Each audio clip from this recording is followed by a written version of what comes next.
Okay, നമ്മുടെ product നമ്മുടെ management ഒന്ന് ഇൻട്രൊഡ്യൂസ് ചെയ്യുക, ഒന്ന് പരിചയപ്പെടുത്തി തരാം. നമുക്കിവിടെ മോർ എന്ന് പറഞ്ഞ ഓപ്ഷൻ ഉണ്ട്. ഇവിടെ ക്ലിക്ക് ചെയ്ത് കഴിഞ്ഞാൽ നമുക്ക് ഫസ്റ്റ് ചെയ്യേണ്ടത് നമ്മൾ ഒരു പ്രൊഡക്റ്റ് ആഡ് ചെയ്യുക, പ്രൊഡക്റ്റുകൾ ആഡ് ചെയ്യുക. ഓക്കെ, ഞാനിവിടെ പ്രൊഡക്റ്റ് ഓൾറെഡി ഉണ്ട്, ഞാൻ ഒന്ന് രണ്ട് പ്രൊഡക്റ്റ് ഇവിടെ ആഡ് ചെയ്യാണ്. ഓക്കെ,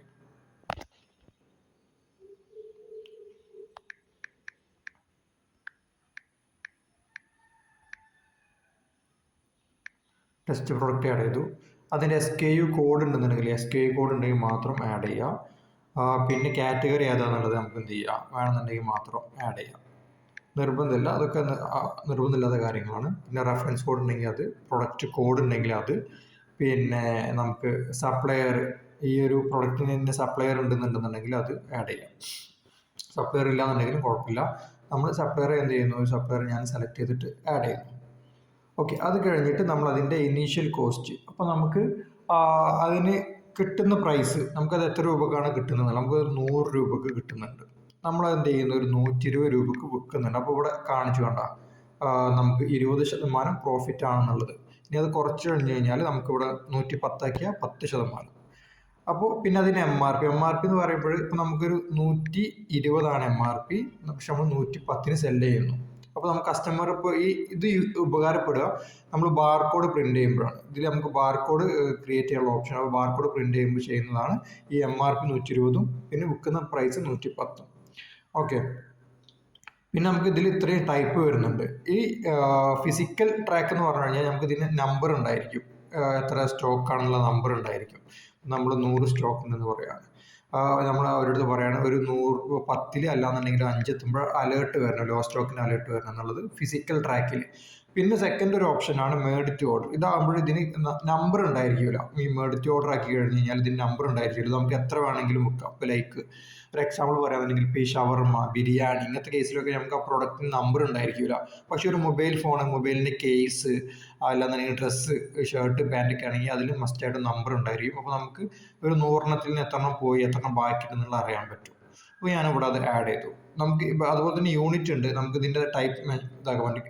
കിലോഗ്രാം ആണോ, ലിറ്റർ ആണോ, പീസ് ആണോ, ഗ്രാം ആണോ, നമുക്കിവിടെ നോക്കാൻ പറ്റും, കൊടുക്കാൻ പറ്റും. ഓക്കെ, ഞാൻ അത് കഴിഞ്ഞിട്ട് ഇവിടെ ജസ്റ്റ് എന്ത് ചെയ്യുക, ആഡ് ചെയ്തു.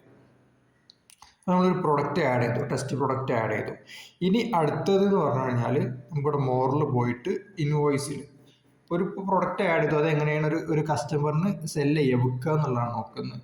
ഓക്കെ, നമുക്ക് എന്ത് ചെയ്തു, ഇവിടെ ക്രിയേറ്റ് ഇൻവോയ്സിൽ പോയിട്ട് നമുക്കിവിടെ പ്രൊഡക്റ്റ് സെലക്ട് ചെയ്തു, ടെസ്റ്റ് പ്രൊഡക്റ്റ് എടുത്തു, അത് എത്ര ക്വാണ്ടിറ്റി ആണെന്നുള്ളത് നോക്കുക. ഞാനൊരു 2 ക്വാണ്ടിറ്റി അടിച്ചു. അപ്പോൾ അതിൻ്റെ പ്രൈസ് ഇവിടെ ഓട്ടോമാറ്റിക് 220 വന്നിട്ടുണ്ടാവും. ഓക്കെ, അത് കഴിഞ്ഞിട്ട് അതിന് സ്റ്റാറ്റസുകൾ പെൻഡിങ് ആണോ, പെയ്ഡ് ആണോ, ക്രെഡിറ്റ് ആണോ അല്ല എന്നുള്ളത് നമുക്കിവിടെ അറിയാൻ പറ്റും. ക്രെഡിറ്റ് ആണോ, പെൻഡിങ് ആണോ, പെയ്ഡ് ആണെന്നുള്ളത് നമുക്കിവിടെ കൊടുക്കാൻ പറ്റും. ഞാൻ പെയ്ഡ് കൊടുത്തു. ആ ഒരു എമൗണ്ട് ക്യാഷ് ആണോ UPI കാർഡ് ആണോ എന്നുള്ളത് നമുക്കിവിടെ ചൂസ് ചെയ്യാം. ക്യാഷ് തന്നെ കൊടുത്തു. ഇനി അത് കഴിഞ്ഞിട്ട് ഞാൻ ജസ്റ്റ് അതിന് മുന്നേ നമുക്കിവിടെ കസ്റ്റമർ സെലക്ട് ചെയ്യാം കേട്ടോ. കസ്റ്റമർ ഞാൻ എന്ത് ചെയ്തു, ഒരു കസ്റ്റമർ ഞാൻ സെലക്ട് ചെയ്തു. അത് കഴിഞ്ഞിട്ട് നമുക്ക് കസ്റ്റമർ ഇല്ലായെങ്കിൽ അത് വാക്കിംഗ് കസ്റ്റമർക്കും, കസ്റ്റമർ ഉണ്ടെന്നുണ്ടെങ്കിൽ ഈ ഒരു സേവ് ഇൻവോയ്സ് കൊടുത്തു കഴിഞ്ഞാൽ കാണാൻ പറ്റും. കണ്ടോ, സിനാൻ അവർ അണ്ടറിൽ അത് വന്നു.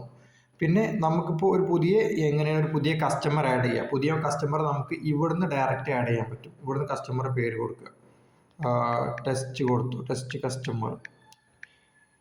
കസ്റ്റമർ കൊടുത്തു.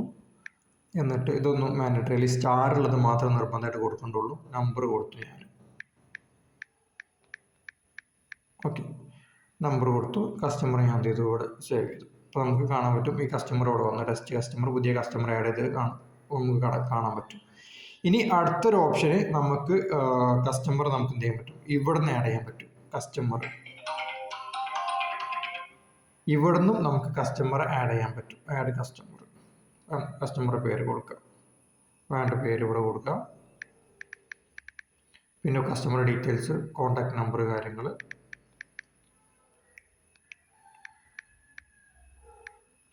അത് കഴിഞ്ഞിട്ട് ബാക്കി വേണ്ട ഡീറ്റെയിൽസ് കൊടുക്കുക. ആഡ് കഴിഞ്ഞ് കഴിഞ്ഞാൽ നമുക്ക് പുതിയ കസ്റ്റമർ ആഡ് ആയി. അപ്പോൾ ഇങ്ങനെ കസ്റ്റമറെ നമുക്ക് ഇവിടെ കാണാൻ പറ്റും. അപ്പോൾ ഇത്രയും കാര്യങ്ങളാണ് വരുന്നത്. പിന്നെ നമ്മളൊരു സപ്ലയർ ഇപ്പോൾ നമ്മൾ ഒരു പ്രൊഡക്റ്റ്, നമുക്കിവിടെ പ്രൊഡക്റ്റ് ഉണ്ടല്ലേ, കുറേ പ്രൊഡക്റ്റ്, ടെസ്റ്റ് പ്രൊഡക്റ്റ് ഉണ്ട്. ഇനി അത് പ്രൊഡക്റ്റ് എങ്ങനെയാണ് നമുക്കൊരു സപ്ലയർ ക്രിയേറ്റ് ചെയ്യുക എന്നുള്ളത് നോക്കുക. സപ്ലയർ ഇവിടെ പോവുക, ഒരു പുതിയ സപ്ലൈ ഇപ്പോൾ നമുക്ക് കുറേ സപ്ലൈസ് ഉണ്ടാവും. അപ്പോൾ നമ്മൾ മൊബൈൽ ഫോൺ എടുക്കുന്ന സ്ഥലത്ത് നിന്നായിരിക്കും, ഷർട്ട് എടുക്കുന്ന വേറെ സ്ഥലത്ത് നിന്നായിരിക്കും, ചിലപ്പോൾ ചിക്കൻ എടുക്കുന്ന വേറെ സ്ഥലത്ത് നിന്നായിരിക്കും. അപ്പോൾ ഇവിടുന്ന് നമ്മൾ സപ്ലയർ ആഡ് ചെയ്യാം.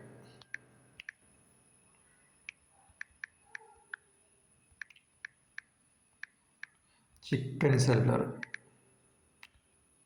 കൊടുത്തു. കമ്പനി നെയിം വേണമെങ്കിൽ ജസ്റ്റ് കമ്പനി നെയിം വേണമെങ്കിൽ കൊടുക്കാം. ചിക്കൻ ബിസ്മി. അവരെ കോൺടാക്ട് നമ്പർ ഉണ്ടെന്നുണ്ടെങ്കിൽ അത് കൊടുക്കാം. പിന്നെ അവരെ ജി എസ് ടി നമ്പർ കാര്യങ്ങളുണ്ടെങ്കിൽ അത് കൊടുക്കാം. പിന്നെ പേയ്മെൻറ്റ് കൊടുക്കുന്നത് എപ്പോഴാണ് എങ്ങനെയെന്നുള്ളത് അത് കൊടുക്കാം. ഞാൻ എന്ത് ചെയ്തു, ജസ്റ്റ് ആഡ് ചെയ്തു. സപ്ലയർ ഇവിടെ ആഡ് ചെയ്തു. ഇനി നമ്മൾ അടുത്ത പർച്ചേസ് ചെയ്യുന്ന സമയത്ത് പുതിയൊരു പർച്ചേസ് നമ്മൾ പ്രൊഡക്റ്റ് ആഡ് ചെയ്തിട്ടുണ്ട്, ഇവിടെ പ്രൊഡക്റ്റ് ആഡ് ചെയ്തിട്ടുണ്ട്. ഇനി നമ്മൾ അടുത്ത പർച്ചേസ് ചെയ്യുന്ന സമയത്ത് നമുക്ക് ഇവിടെ വന്നിട്ട് നമുക്ക് ആദ്യം ആ സപ്ലയറെ സെലക്ട് ചെയ്യാം. അപ്പോൾ ഞാൻ ചിക്കൻ സെലക്ട് ചെയ്തു. നമുക്ക് പ്രൊഡക്റ്റ് ഞാൻ എന്ത് ചെയ്തു, ഷോ ഓൾ പ്രൊഡക്റ്റ് കൊടുക്കുക. ഞാൻ നമ്മുടെ ടെസ്റ്റ് പ്രൊഡക്റ്റ് എടുത്തു. അതിൽ നിന്ന് ഒരു 100 ക്വാണ്ടിറ്റി ഞാൻ വാങ്ങിച്ചു. വീണ്ടും 100 ക്വാണ്ടിറ്റി വാങ്ങിച്ചു, അല്ലാന്നുണ്ടെങ്കിൽ ഒരു 50 ക്വാണ്ടിറ്റി വാങ്ങിച്ചു. അത് പീസിലാണ് വാങ്ങിച്ചത്. നമുക്ക് വന്ന കോസ്റ്റ് 100 നമുക്ക് എടുക്കുന്ന കോസ്റ്റ് 100 അല്ലാന്നുണ്ടെങ്കിൽ ഒരു 90. നമ്മൾ സെല്ലിംഗ് പ്രൈസ് നേരത്തെ അവിടെ കൊടുത്തിട്ടുണ്ട്. അപ്പോൾ നമുക്ക് സെല്ലിംഗ് പ്രൈസ് ഇവിടെ അഡ്ജസ്റ്റ് ചെയ്യാൻ പറ്റും. സെല്ലിംഗ് പ്രൈസ് നമുക്ക് ഇവിടെ ചെയ്യാൻ പറ്റും. 90 കിട്ടുമ്പോൾ നമ്മൾ 100 കൊടുക്കുക. ഓക്കെ, അപ്പോൾ ഇത്രയും റേറ്റാണ് വരുന്നത്. നമുക്ക് അതിൻ്റെ സ്റ്റാറ്റസ് ക്യാഷ് ഏത് രീതിയിലാണ് കൊടുത്തത് എന്നുള്ളത് ഇവിടെ നോക്കാം. എന്താ പറയുക, UPI ആണോ ഇല്ല കാർഡാണോ, എങ്ങനെയാണ് പേയ്മെൻറ്റ് ചെയ്യുന്നത് എന്നുള്ള നമുക്ക് കൊടുക്കാൻ പറ്റും. പിന്നെ പേയ്മെൻറ്റ് ആദ്യം നമ്മളൊരു ഇപ്പോൾ ഇതിൽ നമ്മൾ ടോട്ടൽ എമൗണ്ട് വരുന്നത് 13,500. 10,000 നമ്മൾ എന്ത് ചെയ്തു, അങ്ങനെ ക്യാഷ് ആയിട്ട് കൊടുത്തു. ബാക്കി നമുക്ക് വരുന്ന എത്രയാണ് ഇവിടെ കാണിക്കുന്നുണ്ട്, 3,500. ഇതിൽ നമ്മൾ എന്ത് ചെയ്തു, UPI ആയിട്ട് 3,500 കൊടുത്തു. ഇതൊക്കെ നമുക്ക് ഈസി ആയിട്ട് തന്നെ അറിയാൻ പറ്റും.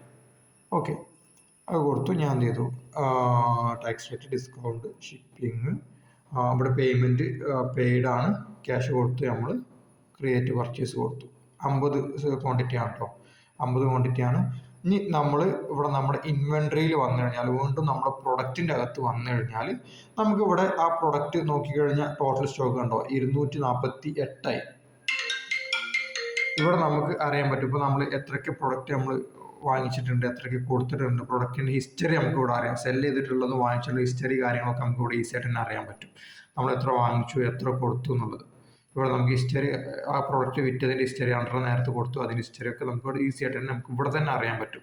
ഈ ഒരു ഹിസ്റ്ററി ബട്ടൺ ക്ലിക്ക് ചെയ്ത് കഴിഞ്ഞാൽ ഇനി നമുക്ക് ഇതിൽ എത്ര സ്റ്റോക്ക് ഉണ്ട് നമുക്ക് ടോട്ടൽ നോക്കാം. കണ്ടോ, നമ്മളത് എഡിറ്റ് ചെയ്തു, നമ്മൾ അതിൻ്റെ കോസ്റ്റ് മാറ്റി കണ്ട 90 പിന്നെ അതുപോലെ നമ്മൾ വിൽക്കുന്ന പ്രൈസ് 100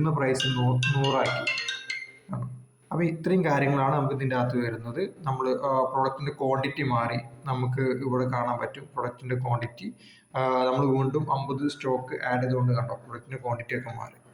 അപ്പോൾ ഇത്രയും കാര്യങ്ങളാണ് വരുന്നത്. അപ്പോൾ ഇതിൽ വേറെ ഡൗട്ട് ഉണ്ടെന്നുണ്ടെങ്കിൽ ജസ്റ്റ് നമ്മൾ സപ്പോർട്ട് ടീമിൻ്റെ നമ്പർ ഉണ്ട്, അതിൽ കോൺടാക്ട് ചെയ്താൽ മതി. ഓക്കെ.